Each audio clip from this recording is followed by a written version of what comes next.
Doctor अभय Thakur ji, professor Sanjay Kumar Patil ji, और इस सभागृह में उपस्थित प्रथम सत्र के जो हमारे विद्वानगण हैं, प्रोफेसर सदानंद मिश्र जी, प्रोफेसर सदाशिव कुमार द्विवेदी जी, शुक्ल जी, दिल्ली से आए हमारे भ्रातासम डॉक्टर सप्ती पांडे जी,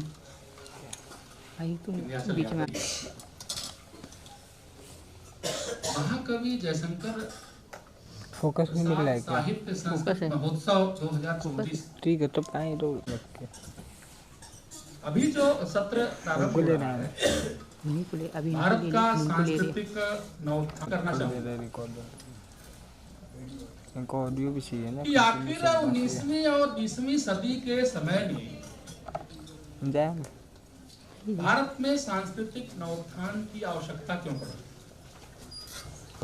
क्योंकि इसके पहले ऐसा समय नहीं आया कि भारतीय संस्कृति के नवोत्थान को लेकर के कोई अनुकरण पर चलते हुए सारे काल गणना को 8000 सालों में गिनती करके अपना समय बिता रहा, जो सिमेटिक सोच ने हमें दे दी है। जबकि हमारी जो काल गणना है इतनी सूक्ष्म और इतनी बृहद है कि यहां बल से लेकर के कल तक की गणना है। श्वेत वाराह कल्पे जब हम बातचीत करते हैं, जब अभी ब्राह्मण की बात कर रहे थे मिश्र जी पिछले सत्र में, आज जब भी कोई हिंदू संकल्प लेता है तो वो अपने हाथ में जो है दूध और द्रव्य और जो भी लेकर के संकल्प लेता है, तो उसका पूरा संकल्प पाठ होता है। उसमें उन्होंने जम्बूद्वीप की बात कही, आर्यावर्ते सांतर्गते भारत खंडे, और पूरा तिथि मास और कुल गोत्र सारा संकल्पना उसमें समाया हुआ है। उसमें 1,96,53,53,08,000 कुछ 100 वर्षों तक हम आते हैं, सारे युगों गणना करते हैं, और ये निरंतर रूप से चलता आ रहा है, इसमें कोई बाधा नहीं आई है। हिंदुओं ने अपने धार्मिक अनुष्ठान को किसी के पराधीन नहीं किया। राजनीतिक रूप से पराधीन हो गए अलग बात है, धार्मिक रूप से पराधीनता हिंदू समाज ने स्वीकार नहीं की है। और इसी का प्रमाण है कि आज 400-450 वर्षों के उपरांत जो अयोध्या में रामलला का पुनः प्रतिष्ठा हो सके, क्योंकि हिंदू समाज की जो जिजीविषा है वो कभी समाप्त होने वाली नहीं। 2-3 बिंदुओं पर मैं प्रकाश डालूंगा, समय बहुत थोड़ा रहता है अकादमियों के संगोष्ठियों में, लंबा नहीं बोला जा सकता। और हमारे और विद्वान बोलने के लिए समीर जी हैं, काफी अच्छा अभी आपको सुनाएंगे। अगर हम ईसा के 13वीं 14वीं शताब्दी के 15वीं शताब्दी के समय को देखें तो 2 चीजें हमें दिखाई देती हैं। यूरोप ईसाइयत से आंतरिक रूप से लड़ रहा है छुटकारा पाने के लिए, एक एक बिंदु पर वहां बहस हो रही है। अकादमिक जगत में हमारे यहाँ पढ़ाया जाता है ज्ञानोदय हो रहा है वहां पर, लेकिन वो ज्ञानोदय क्यों हो रहा है ये नहीं बताया जाता है। पृथ्वी गोल है, इसको लेकर के ही इस चक्कर में कितने लोग वहां मार दिए गए, लाखों लोग की गणना में। यानी इस बात को भी यूरोप नहीं जानता था कि पृथ्वी गोल है। ईसाइयत, चर्च, पादरी, किंग घेरे हुए उसको पूरी तरह से। और वहां मार्टिन लूथर ने जो प्रक्रिया शुरू की, उसके बाद वहां ज्ञानोदय, औद्योगिक क्रांति, तमाम चीजें जो दिखाई देती थी। अपने ही टकराहटों से यूरोप मुक्त हो रहा है। तर्कवादी जो है नए नए तर्क ला करके बाइबिल को जो है झूठा सिद्ध कर रहे हैं और अपने आप में ही वो सशक्त हो रहे हैं, अपने को निर्माण कर रहे हैं। राजतंत्र को हटा दिया, डेमोक्रेसी ला दिया, महिलाओं की स्थिति को ठीक कर दिया, उत्पादन के साधन बदल गए धीरे धीरे, और सृष्टि की उत्पत्ति को लेकर के जो ईसाइयत की धारणा है उसको खंडित कर दिया। डार्विन आदि आकर के पूरी परंपरा बता रहे हैं कैसे सृष्टि हो रही। और उसके बाद वो जो समाज वहां आ रहा है, अपने को कहता मैं मॉडर्न हो गया हूँ, आधुनिक हो गया हूँ, एक तरफ वो अमेरिका तरफ जा रहा है। थोड़ा पानी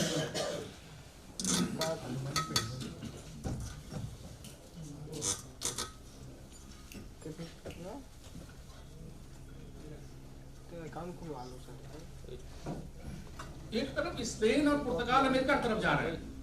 पता है आपको 1498 में कोलंबस जो है अमेरिका गया, फिर वो अमेरिको गया वहां पर, और जनरल पिजारो की अगुवाई में लाखों लाख रेड इंडियन को मार के ये आधुनिक अमेरिका जो उनको दिखाई दे रहा है। कल से, छल से, युद्ध से, जैसे तैसे उन्होंने लंबे समय तक जो है मैं सभ्यता को नष्ट करने के लिए, जिसको अंग्रेजी में माया बोल करके हम लोग कहते हैं, वो भी हिंदू सभ्यता का ही एक अंग था। सूर्य आदि की उपासना करते थे, वो चिन्ह सारे मिल रहे हैं, नष्ट कर दिया हम लोगों ने। मिश्र जी कह रहे थे कि जो पैगान सभ्यता है उसको जो है ईसाइयत ने नष्ट कर दिया, क्योंकि वो उसके अनुसार नहीं थी, पूजा आदि करते थे। और दूसरी ओर फ्रेंच, डच और अंग्रेज भारत कर पा रहे हैं। 31 दिसंबर 1600 को ईस्ट इंडिया कंपनी बन रही व्यापार करने के नाम। और हम क्या देखते हैं कि यहाँ भी पुर्तगालियों ने गोवा में जो हिंदुओं को नष्ट करने का अभियान चलाया, जला देना जो है और मार देना, मंदिरों को तोड़ देना, और उसके बाद अंग्रेजों का भी वही कार्य। लेकिन चूंकि भारत का जो हिंदू समाज है और अमेरिका का जो समाज था वो रेड इंडियन का, उसमें बहुत भारी अंतर था। और कालांतर में अंग्रेजों को ये महसूस हुआ कि हिंदू समाज को नष्ट नहीं किया जा सकता, इसलिए इन्होंने इसका सहयोग लिया और अपने पूरे इंस्टीट्यूशंस को यहाँ पर चालू किया। और एक बहुत भारी समुदाय देखते देखते खड़ा हो गया जो अंग्रेजी राज का प्रशंसक हो गया, उसके न्याय और उसके झूठे जो है सभ्यता के दावे की पुष्टि करने लगा। राजनीतिक रूप से हम देखते हैं वो गोखले और नेता और तमाम, जिसको नरम दल कह करके जो है किताब में लिख दिया जाता है, ये सब लोग अंग्रेजों के राज के प्रशंसक थे, इसमें कोई संदेह नहीं। उसी के अधीन रह करके कुछ उन्नति करना चाहते। और दूसरी तरफ भारत की पूरी सांस्कृतिक संपदा को, उसके पूरे गौरव को प्रतिष्ठित करने के लिए राजनीतिक क्षेत्र में जो अभियान चल रहे थे तिलक आदि के, उसको साहित्यिक क्षेत्र में भी उसका स्वर बुलंद कर रहे थे भारतेंदु और प्रसाद जैसे। प्रसाद अथवा उनके युग के लेखकों को भारतीय जो सांस्कृतिक चेतना है, हिंदू जो चेतना है, उसकी प्रतिष्ठा करने की आवश्यकता इसीलिए पड़ी क्योंकि जो बौद्धिक वर्ग तैयार किया अंग्रेजों ने, उसके अंदर बहुत गहरी हीनता। द्विवेदी युग के साहित्य को इसीलिए अतीत का गौरवगान करना पड़ा, नहीं तो क्या आवश्यकता थी। और बाद में छायावाद जब आया तो उसने भी अपने कलात्मक अंदाज में उसी सांस्कृतिक गौरव को स्थापित करने का प्रयास किया। कारण यह था कि पढ़ा लिखा वर्ग जो था, नव शिक्षित जो वर्ग था, वो अपने को कमतर मान करके अंग्रेजों के सामने झुकता और इसलिए जरूरत थी कि हिंदू समाज के उस पुरातन गौरव को बारंबार प्रकट किया। अंग्रेजों ने कोई कसर नहीं छोड़ी कि वो जो है हम पर दया कर रहे थे, हमको उन्नत करने का प्रयास कर रहे थे। और उनके पहले भी जो लोग थे वे हर प्रकार से भारतीय संस्कृति को नष्ट करने का उपक्रम नहीं कर रहे। अंग्रेजों ने यहाँ पे धन को ही नहीं लूटा, धन तो लूटा। $45 ट्रिलियन की संपत्ति लूट के ले गए वो, जिस पर शोध होकर के चीजें आ चुकी है। उन्होंने हमारी संस्कृति का अवमूल्यन भी किया। मैकाले तो कहते थे कि एक अलमारी में अगर सारा रख दिया जाए साहित्य जो है तो सब समाप्त हो जाएगा, कुछ नहीं, बहुत ज्यादा नहीं है यहाँ पर जो दयानंद सरस्वती ने जो इनकी अभी 200वीं जन्म शताब्दी चल रही है, उन्होंने इसका प्रतिकार किया और उसका प्रभाव पूरे भारतीय साहित्य पर पड़ा। उन्होंने हमारे ऊपर अपनी भाषा लादी, जो अभी भी लदी हुई है, वो भी कहीं गई नहीं। तो हिंदी का कार्यक्रम है तो आपको हिंदी में दिखाई दे रहा है सारा लिखा हुआ, नहीं तो अगर विश्वविद्यालय में आप जाइए तो आपको अंग्रेजी में ही दिखाई। तो इस तरह से जो हीनता बोध भारत के विशेष करके पढ़े लिखे वर्गों में आ गया था, जयशंकर प्रसाद जैसे साहित्यकारों ने उस हीनता बोध को दूर कर दिया। उन्होंने जो अपने नाटक लिखे, उस नाटक में कहीं पर जो है भारतीय संस्कृति के उनको उन्होंने उस तरह से नहीं किया जिस तरह से आज समीक्षा करने के नाम पर जो है निंदा होती है। समीक्षा करना अलग बात है, लेकिन अपने ही पूरी परंपरा को निंदा करना और एक कहीं की गाली देना जो है ये बहुत बड़ा अपराध है। मैं आपको एक छोटा सा उदाहरण देता हूं। विक्रमादित्य एक बहुत महान सम्राट है, कहते हैं रोम तक जो है उनकी सत्ता थी और उन्होंने पूरा परास्त किया था, अरब तक धावा मारा था, न्याय के लिए प्रसिद्ध है। भारत के कोने कोने में उनकी कथाएं कही और सुनाई जाती। लेकिन भारत का जो अकादमिक जगत है, आप उसमें जाके देखिए तो विक्रमादित्य जो है कहीं आपको किसी पाठ में दिखाई देगी। कहां उत्तर देगा भारत का अकादमिक जगत, किसको मुंह दिखाएगा? अरे वो तो चले गए जो मुकदमे में जाकर कहते थे कि राम मंदिर तो है ही नहीं और हम बता रहे नहीं, वो तो इस दुनिया से गए। अगर आज वो होते, रामचंद्र शर्मा आदि जो मुकदमे में जो जाकर के साक्षी देते थे, तो उनको प्रायश्चित करना पड़ता कि हमने कौन से पाप कर्म किया। अरे भाई आप प्रोफेसर हो, आपका काम मुकदमा करना नहीं है, जो लड़ रहा। लेकिन भारतीय अकादमी जगत के कुछ लोगों ने ऐसे पाप किए हैं, इसका सुधार आने वाली पीढ़ियों को करना पड़ेगा। तभी जयशंकर प्रसाद ने भारत के सांस्कृतिक नवोत्थान की परिकल्पना की, पूर्ण हो सकता। जयशंकर प्रसाद ने चंद्रगुप्त नाटक लिखा, 305 ईस्वी पूर्व की घटना दिखाया। सेल्यूकस आता है और उसको चंद्रगुप्त सेना परास्त करती। उसके पहले सिकंदर को भी भागना पड़ा यहाँ से। फिर उन्होंने स्कंदगुप्त नाटक लिखा। स्कंदगुप्त ने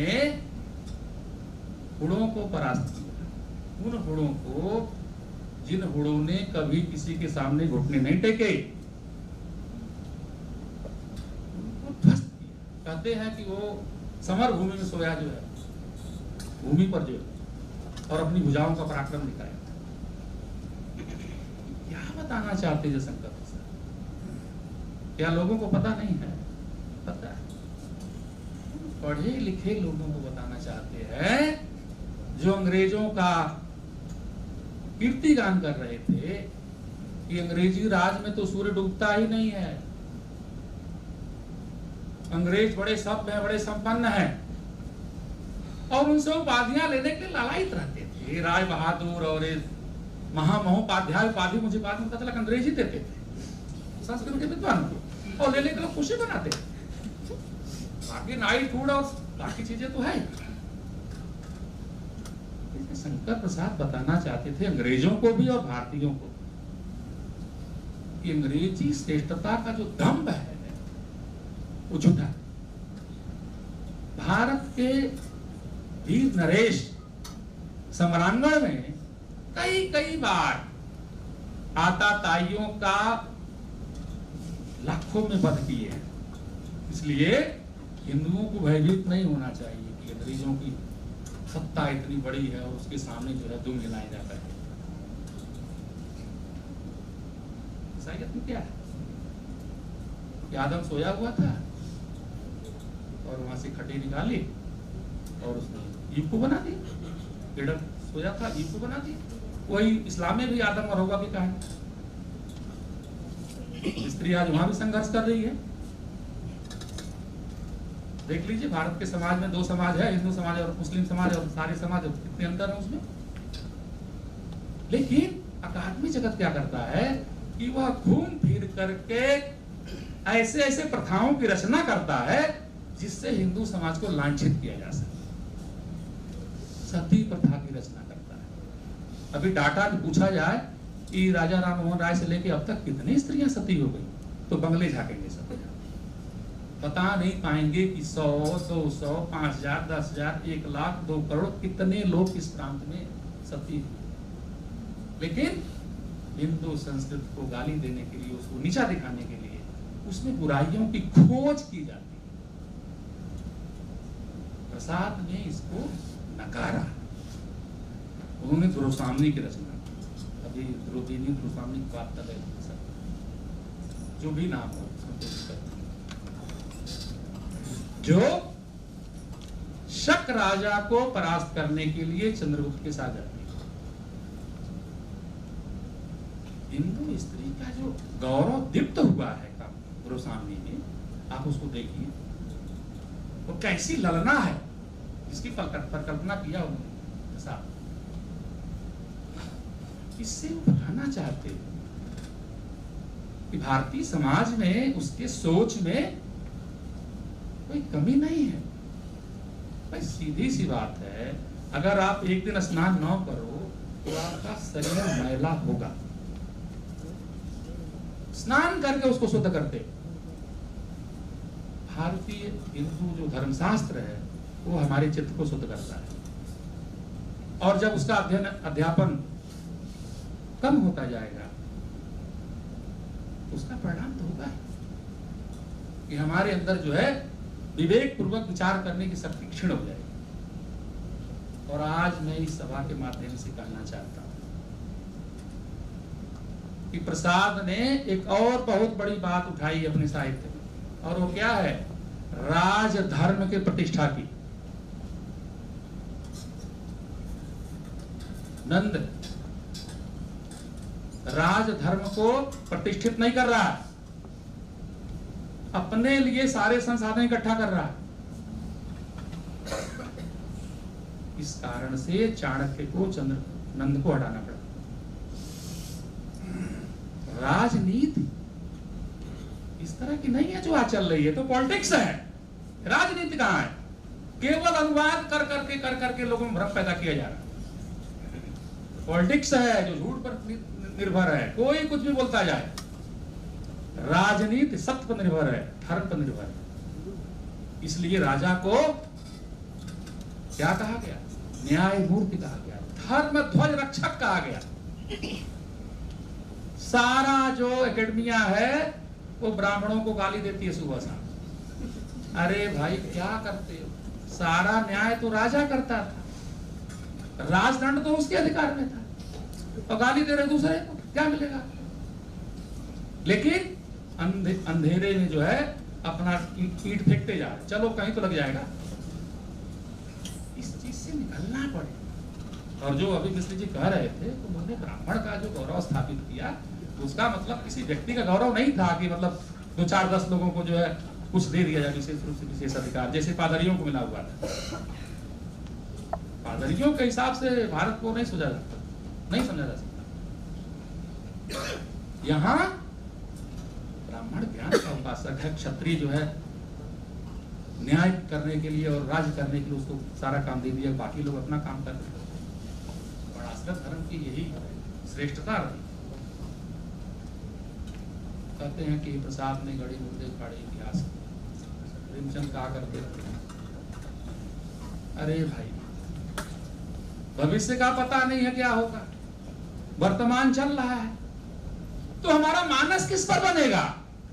हमारा मानस बनेगा अतीत पर, जो कि हो चुका है। स्मृति, मति, प्रज्ञा, यही बुद्धि की 3 स्थितियां है ना। तो क्या स्मृति ध्वंस हो चुकी हो जिसकी, जिस समाज की, वह अपने भविष्य का सपना देख सकता है क्या? स्मृति को जागृत तो करना पड़ेगा। और अगर हम बहुत प्राचीन समाज है, हमारा बहुत लंबा इतिहास है, बहुत गौरवपूर्ण इतिहास है, तो इसमें घबराने की क्या बात है? अरे भाई यूरोप अपने पर शर्मसार हो कि वो अपने पीछे के इतिहास को कहता अंधकार है, डार्क एज है, फ्यूडल है और किंग है और सर्प है, जिसको अगर हिंदी में कहो तो किसान है, राजा सामंत है, ये तो अनुवाद करके हम लोग कहते हैं, लूटपाट है, अंधकार है, राजा का दैविक गुण है। अभी तो मिश्र जी कह रहे थे हमारे यहाँ तो ब्राह्मणों को डाला बेन को, और वहां से पृथ्वी को निकाला, और जो पीछे हिंदू समाज की जिजीविका को नष्ट कर रहे थे, हिंदू आतंकवाद गढ़ रहे थे, उनको भी खत्म कर दिया मौका देखकर। जाओ आराम करो। क्यों? क्योंकि हम अनाचार को सहन नहीं कर सकते, हमारी प्रवृत्ति में ही नहीं है। प्रसाद जी अपने साहित्य में उसी का स्थापना कर रहे हैं, चाहे उनके वो नाटक हो, चाहे उनके कहानियां हो, कथा साहित्य हो, कविता हो। अनाचार किसी रूप में संरक्षण देने योग्य नहीं है, इसलिए वो रामगुप्त की भी कठोर निंदा करते हैं। और दुरुसामनी कहती है तुम क्लीब पुरुष, इसलिए मैंने मान लिया हमारा तुम्हारा विवाह समाप्त हो गया। जब तुम्हारी रक्षा ही नहीं कर सकते तो काहे का तुम्हारे पति हो, केवल कहने के लिए क्या? और ये कह रहे हो कि हम चले जाएं सकराजा के यहाँ। संकेत कर रहे हैं कि जो बौद्धिक हिंदू संस्कृति की रक्षा नहीं कर पा रहा है, क्लीब हो, नकारा है, उसके रहने न रहने से कोई फर्क नहीं पड़ता। तो इसलिए ये कहना कि वो इतिहास के गड़े गुर्दे काट रहे थे तो कुछ बहुत जल्दबाजी थी, लोगों ने कह दिया। इतिहास का पुनः पुनः अध्ययन करना, उसमें से बहुत सी चीजों को निकाल के ले आना, अपने समाज में रखना, कोई बुराई नहीं है। हिंसा हिंसा के द्वंद्व पर बात हो रही। अरे भाई यहाँ कोई द्वंद्व है ही नहीं। जो सन्यासियों का धर्म है वो गृहस्थ का धर्म तो हो ही नहीं सकता है। सन्यासी उपासना कर रहा है भगवान की, उसे तो मन वचन कर्म से जो है राग द्वेष इत्यादि से जो है मुक्त होना चाहिए। तो क्या गृहस्थ भी राग द्वेष से उत्पन्न हो निष्पक्ष हो जाएगा, अलग हो जाएगा? उत्पादन कैसे करेगा? प्रजा की उत्पत्ति कैसे करेगा? अन्न कैसे उपजाएगा? और गांधी ने जो हिंसा और हिंसा का यहाँ पर चक्र रचा जो है आकर के, उसमें बहुत झोल है, उसको बहुत गहरी तरीके से समझने की जरूरत है। किसी को अकारण कष्ट देना हिंसा है, अकारण। लेकिन जो युद्ध करने के लिए सम्मुख आ रहा है, उसका वध करना हिंसा नहीं, उसका वध करना विरोचित कर्म है, हर व्यक्ति का धर्म है। और इसीलिए तो परशुराम जी भी जो है ब्राह्मण होकर के भी जो है फरसा तलवार लेके चलते थे कि कोई अनाचार करेगा तो उसका वध करेंगे। उन्होंने आश्रम व्यवस्था का भी अतिक्रमण कर दिया। और इसीलिए जयशंकर प्रसाद भी अपने साहित्य में, नाट्य आदि में दिखा रहे हैं कि अगर गुण आक्रमण कर रहे हैं, शक जो है अगर अपमान कर रहा है दुरुसामनी का और कह रहा है उसको लौटा दे दो और फिर जो है सब नहीं करेंगे, तो ये सब जो है हमारे ऊपर अतिक्रमण है। और अतिक्रमण को हटाना जो है राजपुरुष का धर्म है। भारत का एक परम सौभाग्य है कि आज के दिन ऐसे कुछ शासक हो रहे हैं जो अतिक्रमण को हटा रहे हैं, और उसको समर्थन मिलना चाहिए। भारत भूमि पर जो अतिक्रमण हो रहा है वो हटे और सब लोग न्यायपूर्वक यहाँ पर रहे। एक तो बात मैं और कहूँगा, प्रसाद साहित्य को लेकर के बहुत सी समीक्षाएं की गई जो है, वो अपनी नाम और न्यायालय को कीमत, सामान्य व्यक्ति हूँ मैं, इस पर क्या करूँगा, पढ़ लिख के थोड़ा विचार करूंगा तो और कहूँगा। लेकिन इतनी बात तो जरूर कहूँगा, भारत को समझना है तो भारत की पदावली में बात करो। भूमि की बात हो रही है, प्रसाद ने भूमा की भी बात कही है। कई विद्यार्थी उसको करेक्शन करके भूमि को भूमा को भूमि लिख देते हैं क्योंकि वो समझ नहीं पाते भूमा क्या है। बताना पड़ेगा कि भूमा की स्थिति क्या है। उसको ऐसा ना हो कि उसको काट के जो है भूमि कर दे उसको। और विद्यार्थी सोचा हाँ हम तो ठीक कर दिए, ये गलत था, ये ठीक। भारत की जो पदावली है, भारत की जो भाषा है, उसके अपने गहरे निहितार्थ हैं। भारत की संस्कृति को, भारत के साहित्य को उस भाषा बोध में, उस पदावली में समझना होगा। अकादमिक जगत में बहुत बड़ा पाप हुआ है। उस पाप को मैं इंगित करना चाहूंगा, वो ये हुआ है कि बड़े आसानी से वहां से फ्यूडल को लेकर के, वहां से किंग को लेकर के, वहां से पादरी को लेकर के और एक सिरा जोड़ दिया गया है। अर्थात जो पादरी है वैसा ही सन्यासी, जो किंग है वैसा ही राजा, जो फ्यूडल है वैसा ही सामंत। अरे नहीं भाई नहीं, ये दुराचार मत करो, रोको इससे अपने को। सामंत की स्थिति वह है जो बहुतों का पालन करता है। सामंत होना छोटी चीज नहीं है। और राजा क्या होता है तो पता ही है।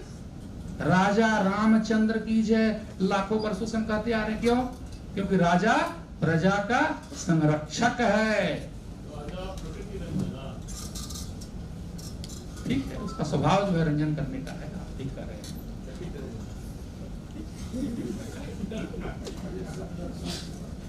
मैं बहुत दर्शन की बात नहीं करूंगा, दर्शन का व्यक्ति नहीं हूं। ठीक है, आप संस्कृत के विद्वान हैं और संस्कृत आप लोगों की जीवा पर है, थोड़ी बहुत हमारी पर होगी, लेकिन मैं उसको कहूंगा नहीं क्योंकि सुनने वाले हिंदी के हैं।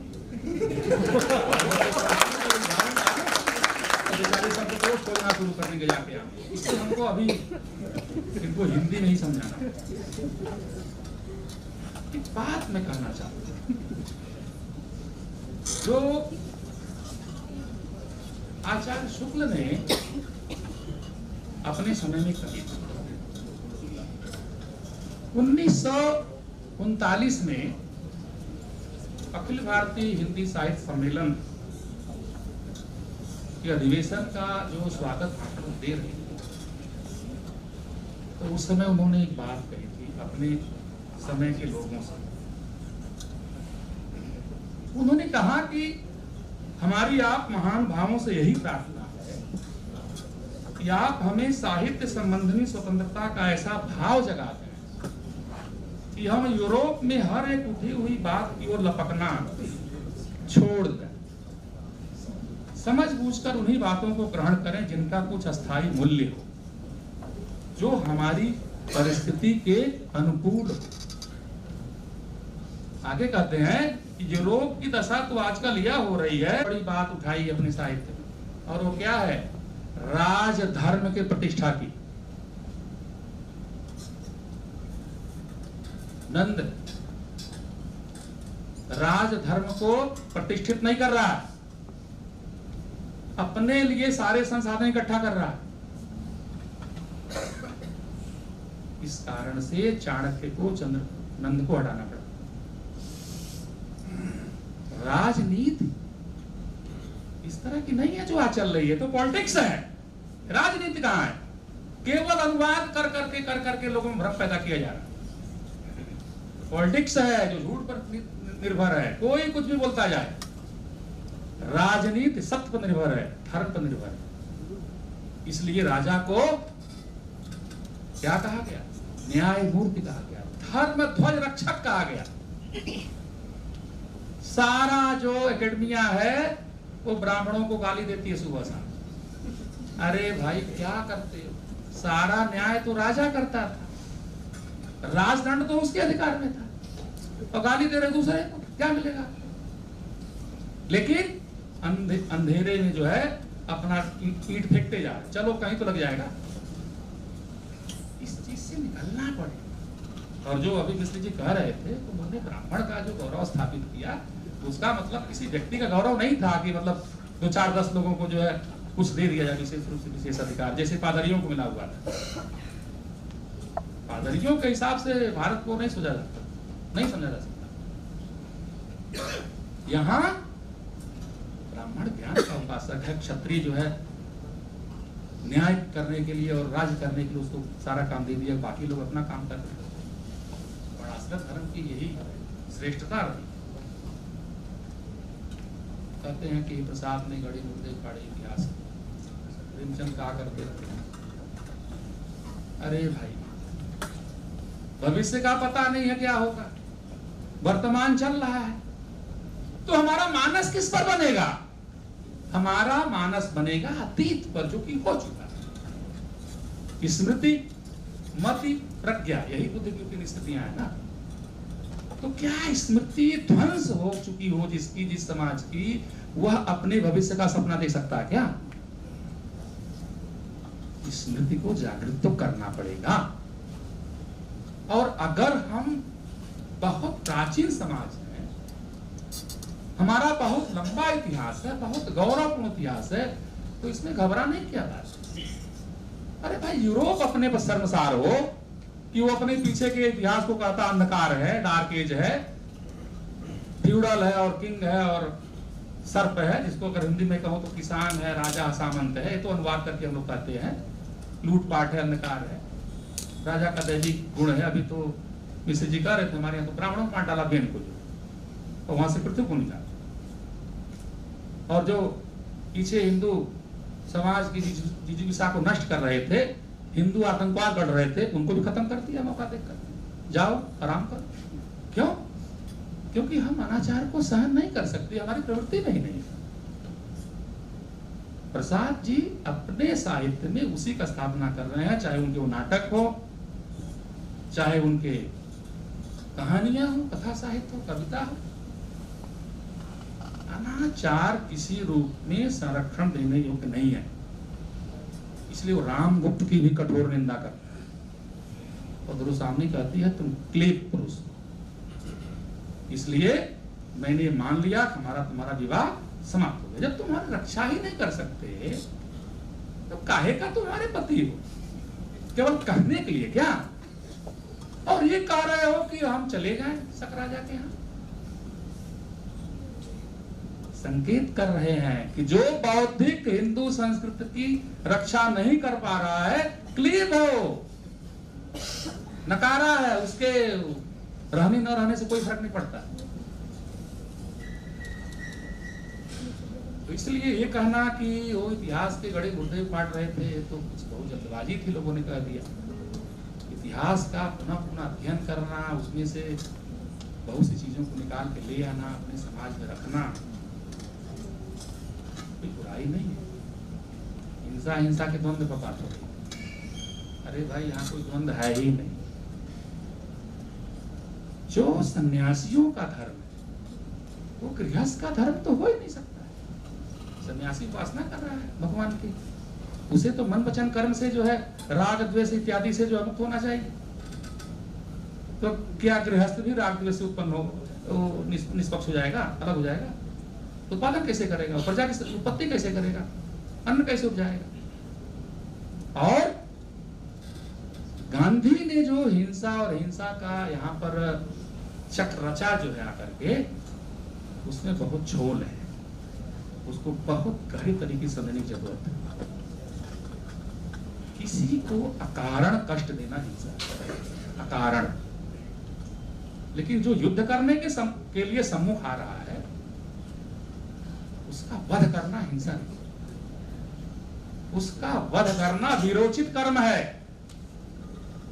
हर व्यक्ति का धर्म है। और इसीलिए तो परशुराम जी भी जो है ब्राह्मण होकर के भी जो है फरसा तलवार लेके चलते थे कि कोई अनाचार करेगा तो उसका वध करेंगे। उन्होंने आश्रम व्यवस्था का भी अतिक्रमण कर दिया। और इसीलिए जयशंकर प्रसाद भी अपने साहित्य में, नाट्य आदि में दिखा रहे हैं कि अगर गुण आक्रमण कर रहे हैं, शक जो है अगर अपमान कर रहा है दुरुसामनी का और कह रहा है उसको लौटा दे दो और फिर जो है सब नहीं करेंगे, तो ये सब जो है हमारे ऊपर अतिक्रमण है। और अतिक्रमण को हटाना जो है राजपुरुष का धर्म है। भारत का एक परम सौभाग्य है कि आज के दिन ऐसे कुछ शासक हो रहे हैं जो अतिक्रमण को हटा रहे हैं, और उसको समर्थन मिलना चाहिए। भारत भूमि पर जो अतिक्रमण हो रहा है वो हटे और सब लोग न्यायपूर्वक यहाँ पर रहे। एक तो बात मैं और कहूंगा, प्रसाद साहित्य को लेकर के बहुत सी समीक्षाएं की गई, जो है कि वो अपनी नामों आदि में खूब कीमत हो। सामान्य व्यक्ति हूं मैं, इस पर क्या करूंगा, पढ़ लिख के थोड़ा विचार करूंगा तो और कहूंगा, लेकिन इतनी बात तो जरूर कहूंगा, भारत को समझना है तो भारत की पदावली में बात करो। भूमि की बात हो रही है, प्रसाद ने भूमा की भी बात कही है। कई विद्यार्थी उसको करेक्शन करके भूमा को भूमि लिख देते हैं, क्योंकि वो समझ नहीं पाते भूमा क्या है। बताना पड़ेगा कि भूमा की स्थिति क्या है। उसको ऐसा ना हो कि उसको काट के जो है भूमि कर दे उसको। विद्यार्थी सोचा हाँ हम तो ठीक कर दिए, ये गलत था, ये ठीक। भारत की जो पदावली है, भारत की जो भाषा है, उसके अपने गहरे निहितार्थ हैं। भारत की संस्कृति को, भारत के साहित्य को उस भाषा बोध में, उस पदावली में समझना होगा। अकादमिक जगत में बहुत बड़ा पाप हुआ है। उस पाप को मैं इंगित करना चाहूंगा, वो ये हुआ है कि बड़े आसानी से वहां से फ्यूडल को लेकर के, वहां से किंग को लेकर के, वहां से पादरी को लेकर के और एक सिरा जोड़ दिया गया है। अर्थात जो पादरी है वैसा ही सन्यासी, जो किंग है वैसा ही राजा, जो फ्यूडल है वैसा ही सामंत। अरे नहीं भाई नहीं, ये दुराचार मत करो, रोको इससे अपने को। सामंत की स्थिति वह है जो बहुतों का पालन करता है। सामंत होना छोटी चीज नहीं है। और राजा क्या होता है तो पता ही है। राजा रामचंद्र की जय लाखों वर्षों से हम कहते आ रहे हैं। क्यों? क्योंकि राजा प्रजा का संरक्षक है। ठीक है, उसका स्वभाव जो है रंजन करने का है, ठीक कर रहे हैं।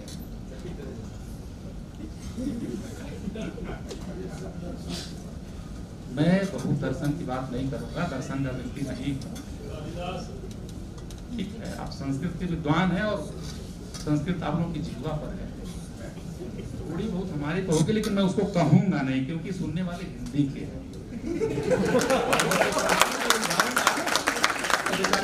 खोजना शुरू करेंगे जाके आप, इससे हमको अभी इनको हिंदी नहीं समझाना। एक बात मैं कहना चाहता हूं, जो आचार्य शुक्ल ने अपने समय में कही, 1939 में अखिल भारतीय हिंदी साहित्य सम्मेलन के अधिवेशन का जो स्वागत भाषण दे रहे थे, तो उस समय उन्होंने एक बात कही थी अपने समय के लोगों से।